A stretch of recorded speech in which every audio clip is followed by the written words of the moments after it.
can't imagine what would have happened in her life.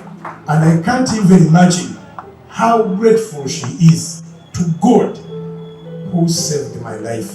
I believe she has a word. Kindly. Singa mbadde mukazi nandifukamidde naye bwe ndi musajja kankuwa ekitiibwa kyange nga nyimiridde era mu kitiibwa kyange nkwagala nnyo nkussaamu ekitiibwa nkukkiririzaamu. Thank you for even believing me as your pastor. Suzan our tithe. Suzan amanyi bwe twogeranga baawe. Suzan amanyi bwe twogeranga omusumba we. Suzan amanyi bwe twogeranga M.i.S.O salt. Akwata ebiragiro bya salt ng'alinga gwe naagoba enkya. Takkiriza musango gwonna gwekuusa ku mulimu gwe musalt. Omusango ogwo tagukkiriza kumutuukako. So ebintu ebyo ebisatu neebuuza engeri yabe balance. Husband, pastor and boss. She's a woman of valor. Ab'Oluganda Yesu yeebazibwe. Ebigambo sijja kwogera bingi naye bw'otunuulira omulokole yayinza otegeera lwaki omusaalaba gwaliwo. Era atali mulokole alaba muti gwe baakomererako Yesu. Ku musaalaba kwaliko ebintu bibiri. Kwaliko obulumi naye ate kwaliko essanyu. Abaawulira obulumi ate era beebo abaali baagala Kristo ennyo. Naye ate ye eyali afa lyali ssanyu lye. Kubanga mu kufa kwe yali amanyi ataasa abantu bangi n'okusinga abaali mu kibuga Yerusaalemu. Ku nkireese nga ngereza kukyaliwo nga bbiri. Amasasi bwe gaakuba mu mmotoka mwalimu okufa ate ne muvaamu n'obulamu.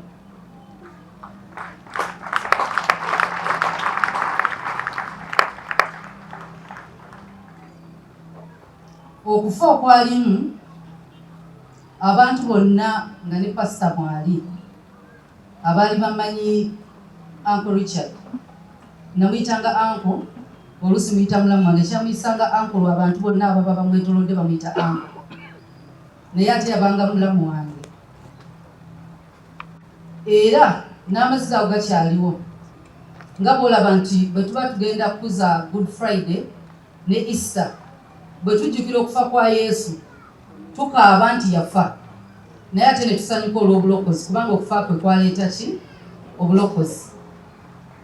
Kati Uncle Richard yekka ye yafuna essanyu mu mutima gwe okusinziira nze bwe nali mumanyi n'abatono abaali bakoze eki bamumanyi. Era mu kufa kwe before obulamu bwonna bwonna nze bwe mumanyidde nti n'olunaku lwe baakuba amasasi twali mu nnyumba, twali ne mulamu wange mukyala we. Alina obujulizi naye talinaguma kutuuka bbuwa. Yali afudde ng'ali lubuto, yava ku booda n'agwa. Ate ne bamutuusa mu ddwaliro, amazzi ne gagwa ku mwana, ne bamulongoosa n'afuna complications, n'afuna clots. Kati nga si ye muntu gw'oyinza okugamba nti waliwo amawulire amabi ate waliwo n'amalungi. Kati twali mu nju, olwo yafunamu ku maanyi. Tatera kutuulawo bbanga ddene olw'obulwadde ng'alina clots ze baali bamujjanjaba. Olwo olunaku twali mu nnyumba nga tutaddewo empaka, abaana baali bangi mu holiday, nga tutaddewo empaka waliwo abaana nga 23 mu holiday, nga tutaddewo awo empaka zaali za kuzina mu baana. Olwo yatuulako mu ddiiro azine nga tutudde nga tulinda abantu babiri kukomawo waka nga bulijjo bwe kibeera. Kati nfuna message olina ngamba pastor mukubye amasasi nga tutudde. nengamba ebyo bya social media nembivaako. Kati eyankubira nagamba oyirudda wakonze ndi mu nnyumba, nagamba sooka obeewo olimba nti konze ndimba nagavaawo, naye omutima negwekanga nnyo. So negenda mu kisenge nagamba bapasita bagudde mu batemu ne babakuba amasasi. Sijja kulimba sirina kyendalo salowoozaako nti mulimu omulamu. Nagamba naye Uncle Richard ali bubi nnyo naye pasita ali out of danger. Nagamba ngende ngambe mulamu wange. Netula wansi awo ebyaliwo byali bingi, olubuto olwetokota neningira mu kisenge. Agala genda yeeyo obulwadde obwangwamu sibumanyi, nefuna ebintu mu kifuba. Kati nina sisita wange ate mukwano gwange ne sisita wange nemukubira nemuga ekintu kinsimba ennyo mu kifuba. Nagamba omutima tegubanga gulwadde, nagamba olina ekikustress nezijako essimu. Nengamba ngenda nkya mu ddiro omwendese nga bazina, mbagamba omanyi pasita awonya amasasi ate Uncle Richard agenze nga mu ddiro omwo mulimu abaana be 4 ogyeko bebe. Kati bagenda olaba nga nduddeyo mbuza ne bagamba tubiveeko bino ebyokuzina kubanga nze nali mbafuwa ssente abaana abato 10,000. Kati mulamu wange agenda mu kisenge, nvaayo mu kisenge nembabuuza mulamu waliwo, ne bagamba ali mu kisenge. Kati nempita mulamu wange Uganda pastor mulamu Fred yali waali, nemugamba kino kyekituuseewo naye ngenda kugamba ntya mulamu. Nagamba tomugamba, nemugamba tasobola ate biwulirira walala. Kati bwe ntuuka mu kisenge ye yandaba nambuuza ki ekibadde omulamu. Nentuula nemugamba abapasita bagudde mu batemu. Nambuuza bali batya, nemugamba bangambye tebali bulungi. Nagamba anze mbulira amazima, bw'aba pasita mulamu Richard mufu, bw'abanga bafudde babiri Richard yetuta amasasi agasinga, naye bw'aba pasita mulamu nemugamba Uncle Richard tanafa. Naye ngolere bangambye akoze eki, afudde. Nenva mu kisenge nga sisobola kimugamba.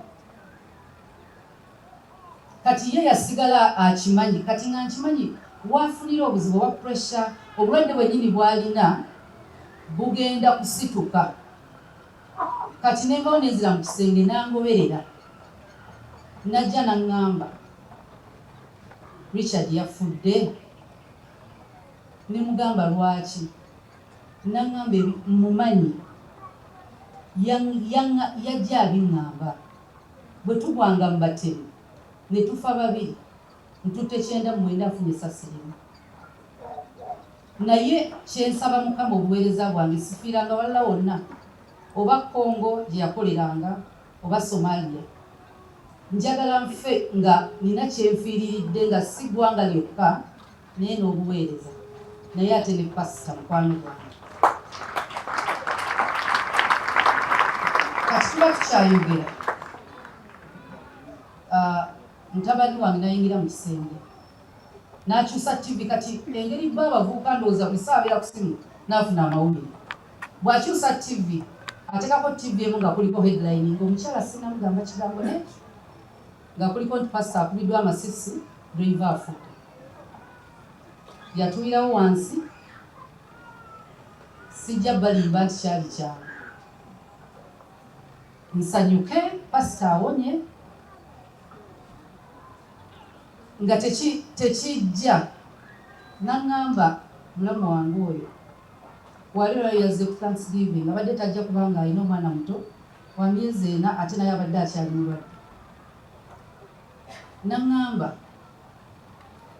omwami wange kye yakoze kyabadde bulijjo ayagala. Nagamba ekirungi pasita mulamu kubanga bagenda bombi ate kyandimukoze bubi nnyo nga ne pasita afudde. ne mugamba naye teyandifudde, n'agamba teyayagala muntu afe, naye obuweereza bwe ng'ali mu maziga naye nga kyayogera, n'agamba bwe buweereza bw'omwami wange. N'abaana bakimanyi taata waabwe yabagamba pasita omulimu gwe gwakola gwetaaga omuntu gwabeera naye, alina abalabe bangi. So olunaku olwo kyegambye nti olunaku olwo nalulabanga bwolaba omusaalaba bwe gwali, kwaliko amaziga ate n'essanyu. Olunaku olwaleero ebintu bibiri biri wamu, amaziga ate n'essanyu. Naye amaziga ago ge gaavaamu ate essanyu. So njagala okwebaza Katonda olwa pasita okuba nti mulamu, ate nebaza Katonda olwa Uncle Richard. Oluusi tumanyi olunya ne mulamu wange nti waliwo ebintu bye yali ayagala okulaba, naye ate ye yabifiirira, waakiri bibeewo wadde taliiwo. So nebaza Katonda olw'obulamu bwe nti yakyogeranga nga ffe tumanyi naffe ebyo bwe bityo. Era mulamu wange yatera okuddawo n'aŋŋamba nti yaddangawo n'amugerezaamu engeri gye bakuuma omuntu. Kati nga naye ate bwe yabeeranga naffe era ng'atugamba n'agamba olwa bwe tuba tukuuma pulezidenti tulina abakuuma omubiri gwe ate n'ab'emmundu. Nti ow'emmundu nabiyigira ku ye nga yabiŋŋamba. N'agamba ab'emmundu boolaba be balwana n'omulabe ng'azze okulumba pulezidenti. Kati ffe abamusemberera omulimu gwaffe si kulwana ate na mulabe, ffe tuliwo okukuuma ki pulezidenti butatuukako buzibu. Niwe kitegeeza musuula mu kinnya tukimusuulamu kasita abeera mulamu. Naga kati omulimu gwange bwe mba sisobola kukuuma pasita na mmundu, nja mukuumisa mubiri gwange.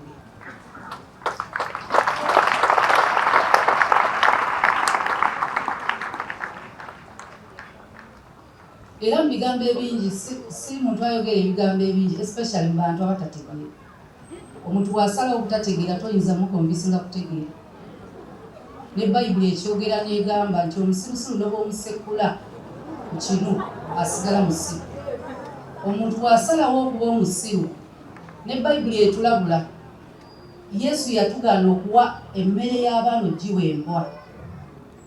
Kati amagezi go tosobola kugamala ng'ogannyonnyola omuntu atamanyi bya Katonda. Era bangi baali baŋŋamba jangu nnyonnyole otubuulire, ne mbagamba nnyonnyole ki nga temukkiriza na mu Bayibuli nti yataasa Danyeri, kati mbannyonnyola ntya ku pasita?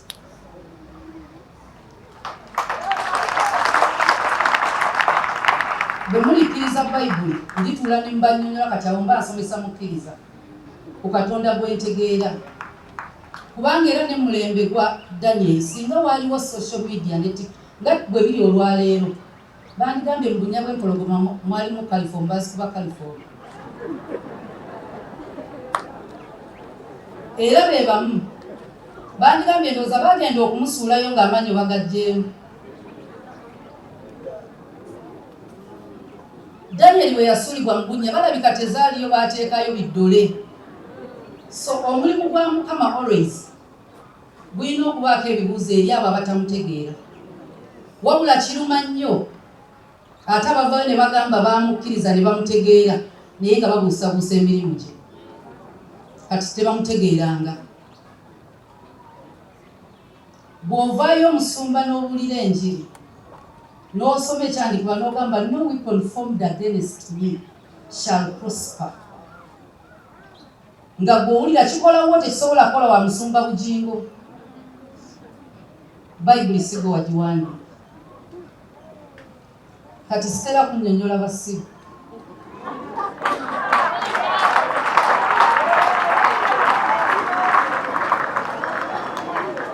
So abali ababuusabuusa amasasi ga pasita, ekyo si kipya.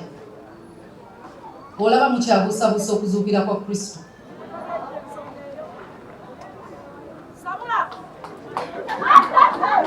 Nga ne kaakati wakyaliwo abagamba nti entaana eyo omulambo baagubba kubanga Abafalisaayo baasasula abasirikale batambuze ekigambo nti omulambo gwabbiddwa.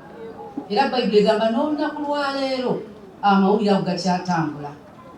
Era teweekanga ng'abasasula aboogera ku social media nti Musumba teyasurvivinga masasi, yakubibwa masasi bannaddiini.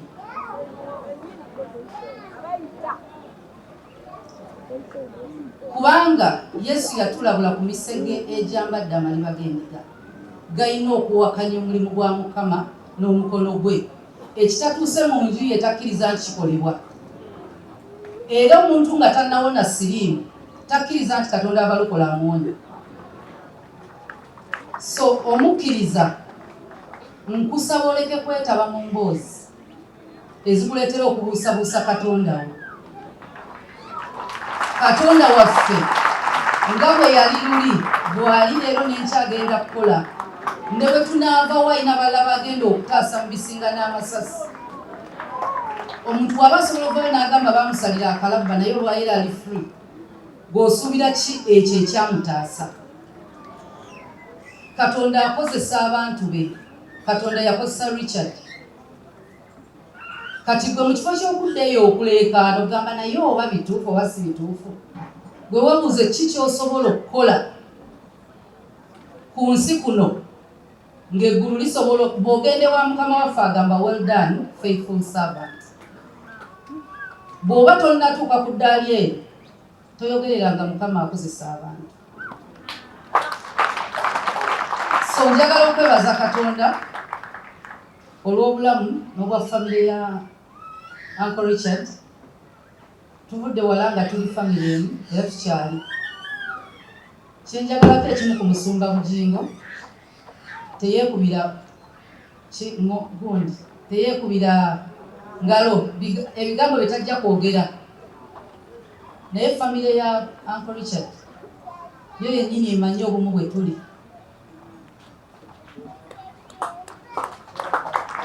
Era tetwetaaga kunnyonnyola bangi kubanga abamu tuyinza okuba nga tunnyonnyola mulabe. Kati tetulina budde wabula okusigala nga tugenda mu maaso olw'obulamu obwo n'obuweereza Uncle Richard bwe yaweerayo obulamu busigale nga buyimiridde. Enjiri ebuulirwe, byonna byonna nze nawulira buli yajja okulaba Musumba alina ensonga gye yamuwa lwaki bamukuba amasasi. Buli omu ng'alina ensonga. Bakubye amasasi lwakino. Naye byonna bigenda okukomekkereza nga tulina omulabo bamuyita Sitaani. Waddembe okukozesa buli gw'ayagala na buli ayagala akozesebwe. Naye ye pasita agenda kuweereza Mukama obulamu bwe bwonna.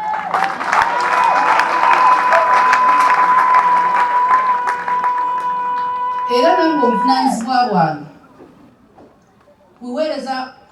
kuweereza Mukama na mwami wange, naye ate kumuyambako kuweereza Mukama. Nti ne bannandikedde nga ngamba nti oba bannange boogera nnyo bagende, obuvunaanyizibwa bwange mbulekera ni simanyi gabira abantu buvunaanyizibwa bwange. So njagala okubeebaza mwenna. Mujja kunsonyiwa obutafukamira evvivi lyange erina obuzibu, naye bannange mwebale kwagala Katonda. Tuli mulembe ogwakyama nti gubuusabuusa Katonda n'abaweereza be. Ate ebigambo birina kwogerebwa ku basumba. Ate pasita buli lwolaba omusumbawo ng'ali ku leve eyo nga bamutuusizako ekyo, weebaze Katonda ogaye Mukama kituufu ono wamutuma kubanga gwatumye alumbibwa. Omuntu yenna atakosa bwa kabaka bwa Sitaani tamulinaako buzibu. Tasobola. Amwagaza ki olwedde ng'amugasa? Omuntu yenna akosa obwakabaka bwe ajja mulumba paka lwaliva mu nsi. Era kino si kyekisembyeyo Musumba. Bakyalumba, bajja kugezaako, naye tebaliwangula. So bonna bwe tulaga tetugenda lekerawo okuba nkuŋŋaana kubanga zikuba ekyo Sitaani kyatayagala. Okwogera Bayibuli eteekako omusango, Katonda ateekako omusango omuntu alina okwogera n'atayogera. Musumba nkusaba tosirikanga. Kola spade a spade. ekibi sin togikuwomereza kugamba mbu a bad thing it is sin. Ekisiyaga kisiyaga si bwenzi, obwenzi kirala. Sigala ekyo kyennyininyini kyekikuliweesa empeera mu ggulu ate omulabe kyali kukyayira. Naye tetukolerera kusanyusa mulabe, ffe tulina okusanyusa Katonda nakubuulira njiri bwakabaka w'ebizimbibwe mu nsi yonna. Era nzikiriza Katonda agenda agabirira guno omwaka Crusade zisinge n'ezibaddewo kirume Sitaani paka ng'aggyeyo ebyokulwanyisa by'alowooza ebisembayo naye ng'era tebirina kye biyinza kukola. Mukama abampeera omukisa. Nsaba oyimuke ku bigere ebyo, asigaddeyo abantu nga 2-3 abajja okwogera, gurupu y'abakadde n'abasumba b'empeereza nabo, ate n'abantu abalala bangi abatukyalidde, naye twatudde obwedda twemuse ku bigere, tusinze Katonda omulamu, tuweeyo ekirabo eky'okwebaza, ate tugende mu maaso, tetusigazaayo budde bungi. Even when you feel low, you can still go. Even when you feel slow, you can still go. Even when there's no hope, you can still go. I never answer to no, man, I still go. Go, go, go, go, go, go, go, go, go, go, go, go, yo, go, go, go. Hustle hard, hustle every single day. I'll be making moves till I'm buried in my grave. To the system, I don't wanna be a slave. I've been doing shit my way, or the highway. And in the driveway is a nice range. Cause I grind through the climb, I invite pain. You'll never hear me, bitch, nah, I don't complain. Just gotta flip the switch and you can go and obtain anything you want, anything you need. Your mind's got the key ingredient, it's belief. They deceive with the negativity, but I just slide right by that energy. Even when you feel low, you can still go. Even when you feel slow, you can still go. Even when